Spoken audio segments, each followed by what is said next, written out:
Yep, unfortunately. Unfortunately.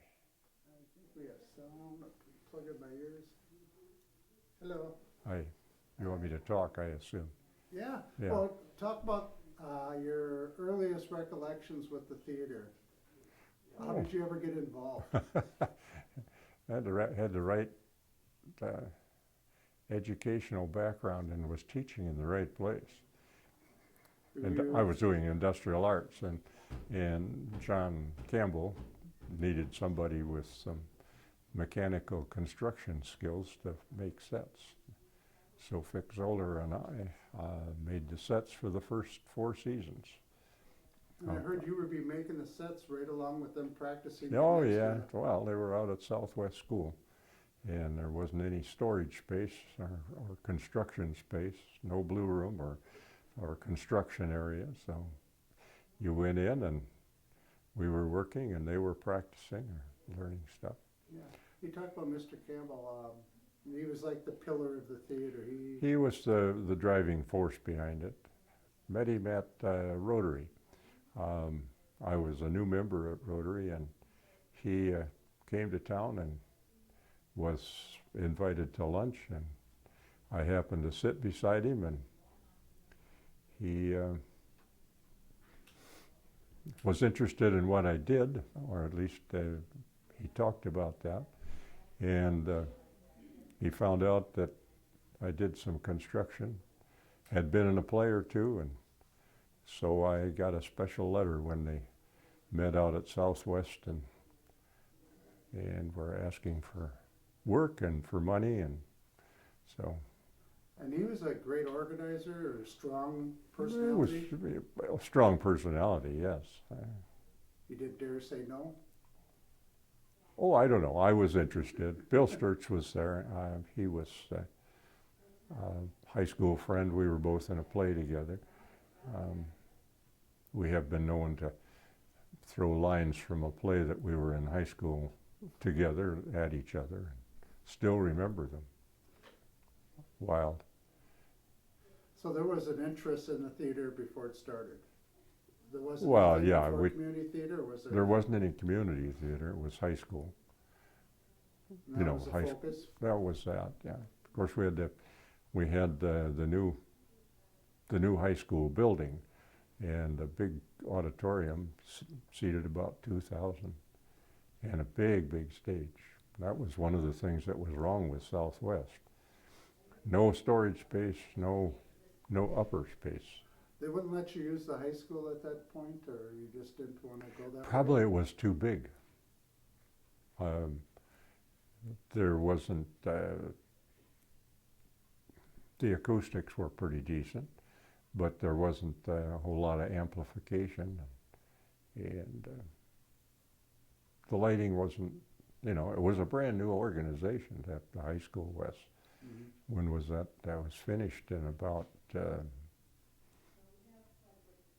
41, 42. Mm-hmm.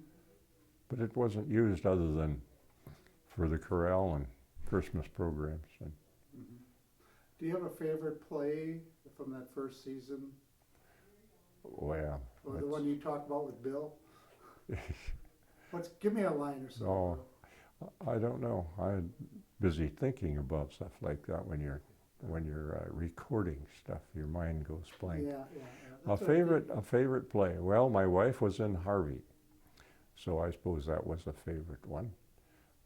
The Man Who Came to Dinner was the first one. That was interesting. Annie, Get Your Gun. We at one place, Annie raises her gun up and shoots a bird off the top of the roof. Mm-hmm. And we adjusted it, had the bird sitting up there made out of wood, and she raised her gun and shot, and I had a monofilament line on it and gave it a jerk, and the head did a whole bunch of flips, came down right at her feet. You couldn't do it at 1,000 takes. No, couldn't do it 1,000. But everybody was real pleased with that they. Annie, Get Your Gun seems like to be the pinnacle that everyone refers to. Yeah. Well, oh, David Nordahl did advertising, what do you call them, playbills, Mm-hmm. and did a magnificent job for it.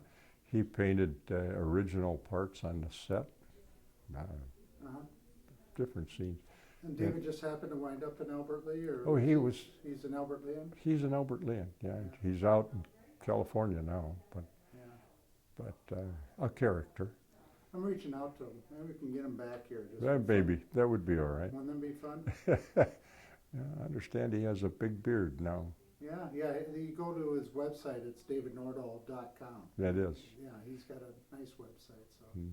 and you can contact him on there too. So maybe if enough people, promise to buy him lunch, he might come back. Might come back. Well, Yeah, the weather's pretty decent in September. yeah. Maybe I'll have to send a DVD out there. You could ask him. Yeah. Are you surprised at well, you were at the Little Theater for quite a while, Yes, weren't you? yes. And did this theater grow to the point where you guys said, we could do better than this? Well, yeah, we outgrew it. The I don't know. The theater dealt with the high school and with the school district, and it was always difficult trying to get a period of time when you could tie it up for a play. So that kind of caused, or you knew there was a building uptown, or how did that ever? I don't know. I don't know how that ever happened that they were getting that, but the That could not have been an easy feat to convert that into a theater. no. It what that was, city did the converting, didn't it? Mm-hmm. Yeah. Man, that building has had quite a history. And it was a theater company before, too, I noticed. Yeah. I That was forget a the roller name of it. skating rink, and it was a swimming pool. They had a swimming pool in it. Yeah, it was in the basement. Really? Yeah. And as a kid, I remember it as a roller skating rink. And on my day, it was a teen center. The teen center, yes. And then they put a kibosh on that. Kids were having fun. Doing how much fun, yeah. Yeah, so they decided let's turn it into a theater for the theater company. So, well, a community hall anyhow. Is that what they? I think that's, It pretty much is that. yeah. And I don't just remember what year it was, but at least the theater at Southwest had made enough money so that we could put lights and sound the way we wanted it. Yeah, that's what amazes me is the success of the theater and being frugal and putting money away and watching it grow. Yeah. Now that had to be instilled by you guys at one Well, point. Can you talk about that? don't- How were you able to save money? That's not my department. When we'd make sets and do stuff for the play, it was just a matter of going to the lumberyard and ordering what you needed, and they would deliver it. So I never had anything to say about how much money we're spending or anything. They never said that I was spending too much. I've always heard that this company has been known as one of the better companies in this part of the state. Well, it's still alive. A whole bunch of them started and went by the wayside, and Albert Lee Community Theater is still there. What is that formula, you think, for success? I don't know. It'd be nice to know if you were going into business, and I think maybe it's the people. oh, probably, yeah. And Rosalie Truax has been there for a long, long time. She was at that first meeting. Yeah, talk about that first meeting. It seems like everybody knows about that first meeting and where Yeah. they sat and. Well, John, Dr. Campbell did make his presentation about starting a theater group, and said, of course, in order to start, we've got to have some money. So bring out your checkbooks and write me $25, $50, $100. And he probably stood out in a few of these first plays. Were there a couple of his that he won? Well, the man who came to dinner was Dr. John Campbell, and that was the first play that they made. What kind of actor was he? I thought he was excellent. Overflowing personality Yeah. type person? Or Yeah. did he steal the presence whenever he walked into a room? Or Oh, I don't know. He was knowledgeable. he was a doctor? Doctor, yeah, an internist. Internist, so that was tough stuff. Yeah. We were at Rotary, I mentioned, and I was sitting by him, and we were at the same table. And the menu included hot buns and apple pie, a double crust apple pie.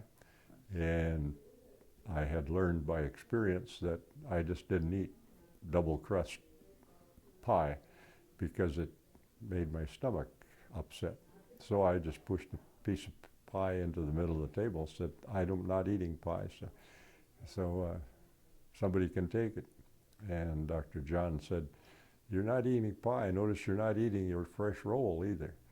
And I said, no, and fresh homemade soup the first day bothers me. He said, why don't you come up to my operating room this next week? I'll take your gallbladder out. Really? Yeah. He knew it just those two little things. Yeah. And was it? I didn't have it taken out, but I still don't eat apple pie double crust, and I don't eat fresh bread.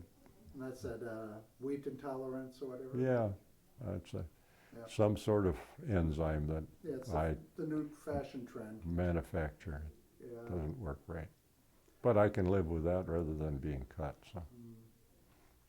So you were the set designer, and you had a background in that, or did you No. have to learn as you went? Well, learn as I went. We went out there the first time, and he showed us his sketch of what he wanted for the play, and I had to go research back at the Southwest School in what a flat was and all of that. And Vic didn't know much more about it than I did. Of course, because of their lack of ceiling, we couldn't use any of the stuff that was at the high school. It was all too big. Vic Solar. Vic Solar, yeah. Yeah. Z-O-L-L-E-R? Zoller. Yeah. I just shot a wedding for Marcia Zoller, who's my age, Okay. and her daughter got married. Okay, was that in Albert Lake? No, up in Mankato. Up in Mankato. Okay. Yeah, she lives down in the Keister area. Yeah, because Vic lived down by Halverson School in that area, new houses down there, and his wife died, and something happened to one of the kids, and last I heard he was in Iowa. But he worked for Streeters. He was in the layout and design of the wood parts for the. So you two made a nice team anyway. Well, it seemed to. We did well together. Talk about the volunteerism. Now, you donated a lot of your time, but did it help distract? Or, I'm thinking of the doctor. As a medical profession, it can be very emotionally taking. I would assume that it was a nice pastime. I would assume it was a good outlet for energies. That in an operating room, you'd standing still for a long, long period of time. Nancy was very visible, also, good-looking young lady. She was a model for our sculpturing class. We had a ceramic pottery instructor that was coming to Albert Lee once a week and had classes for modeling from life. And Nancy was the model for one night. In fact, I still have the statue that I made of her. She could a photograph of that sometime. What else we want to talk about the theater? How about the new theater? What you see now? Do you still go to the plays? And Still go to the plays. what are you seeing? What makes you come back every time? Well, it's entertainment. I'd rather watch people I know and things that I can read about rather than watching television anytime. Seems to be a resurgence of people loving the performing arts live. You know, it's just We don't have to watch commercials. so true. So true. Yeah. And it, you Most- know, well, whatever. The mute button was one of the most marvelous inventions ever made. How about one of the most, what sticks out in your mind is like, wow, I can't believe I seen that happen on the stage. Is there one performance that stands out? Or just any anecdotes you want to talk about? There was one play, and I'm trying to think what it was, and I don't remember. But it had a real set change many times. It wasn't just from Act 1 to Act 3 a set change in there, but it was within the act. Scene 1, Scene 2, Scene 3. They were waving back, and so we rigged a block and tackle in the ceiling, and we had 3 sets of flats, and made them double-sided with a spacer in between, and we'd hoist the double set up, slide little coasters underneath it, and let it loose, turn it around, and set them back down again. And the first time we did that, the audience applauded, and so he said, "You want to see how that's done? Come back here, let's do it again." So then John Campbell was directing it, whatever it was. I heard you guys even did Peter Pan at one time, or was it, so you did some kind of Well, we had people, cables? and stuff, yeah. It wasn't Peter Pan, though. I know Judge Sturts told me a story about he had a bat that would fly through the, Yes. and it crashed. Oh, yes, a lot of things went wrong. In community theater, you can expect something to go wrong. Yeah, it's like 1,001 things that have to go right, Yes, and you're not going to ever get that 100%. no, that's right. Oh, where should we go with this? Home, breakfast, home and breakfast. Home and breakfast. Yeah. Get your health back. Yeah. Yeah, Well, good enough. Anything else you want to add? We've No, talked that's for enough. quite a while. I think that's enough, thank you. Yep. Edit well. Edit well.